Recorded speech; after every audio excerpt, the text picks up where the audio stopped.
12ನೇ ಅಂತಾರಾಷ್ಟ್ರೀಯ ಯೋಗ ದಿನವನ್ನು ಮಡಿಕೇರಿಯ ಸಂತ ಮೈಕಲರ ವಿದ್ಯಾಸಂಸ್ಥೆಯಲ್ಲಿ ಅರ್ಥಪೂರ್ಣವಾಗಿ ಆಚರಿಸಲಾಯಿತು. ಜಿಲ್ಲಾ ಆಯುಷ್ ಇಲಾಖೆಯ ಯೋಗ ಗುರು ಕೌಶಿಕ್ ಮತ್ತು ತಂಡದವರು ವಿದ್ಯಾರ್ಥಿಗಳಿಗೆ ಯೋಗದ ಮಹತ್ವ ಹಾಗೂ ಆರೋಗ್ಯಕರ ಜೀವನದಲ್ಲಿ ಅದರ ಪಾತ್ರದ ಕುರಿತು ಮಾಹಿತಿ ನೀಡಿ ವಿವಿಧ ಯೋಗಾಸನಗಳ ಪ್ರಾತ್ಯಕ್ಷಿಕೆ ನಡೆಸಿಕೊಟ್ಟರು.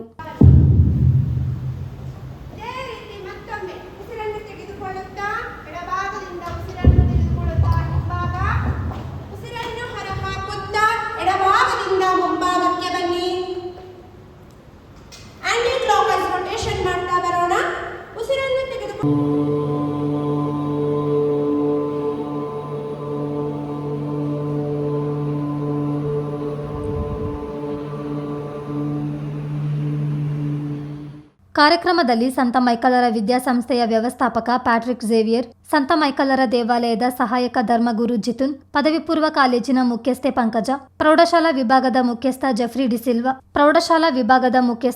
ಡಿಸಿಲ್ವಾ, ಕನ್ನಡ ಮತ್ತು ಆಂಗ್ಲ ಮಾಧ್ಯಮದ ಮುಖ್ಯಸ್ಥರಾದ ಸಿಸ್ಟರ್ ಸರಿತಾ ಮಾರ್ತಾ ಹಾಗೂ ಸಿಸ್ಟರ್ ಮೇರಿ ಸಿಸಿಲಿಯಾ, ಪ್ರೌಢಶಾಲಾ ವಿಭಾಗದ ಹಿರಿಯ ಶಿಕ್ಷಕ ಡಾಕ್ಟರ್ ಸೆವೆರಿನ್ ಡಿಸೋಜಾ, ದೈಹಿಕ ಶಿಕ್ಷಕಿ ಸಗಾಯ ಮೇರಿ, ಜಾನಕಿ, ಸುನಿತಾ, ಕೇಶವಗೌಡ ಸೇರಿದಂತೆ ಶಿಕ್ಷಕ ಮತ್ತು ಶಿಕ್ಷಕೇತರ ವೃಂದದವರು ಹಾಜರಿದ್ದರು.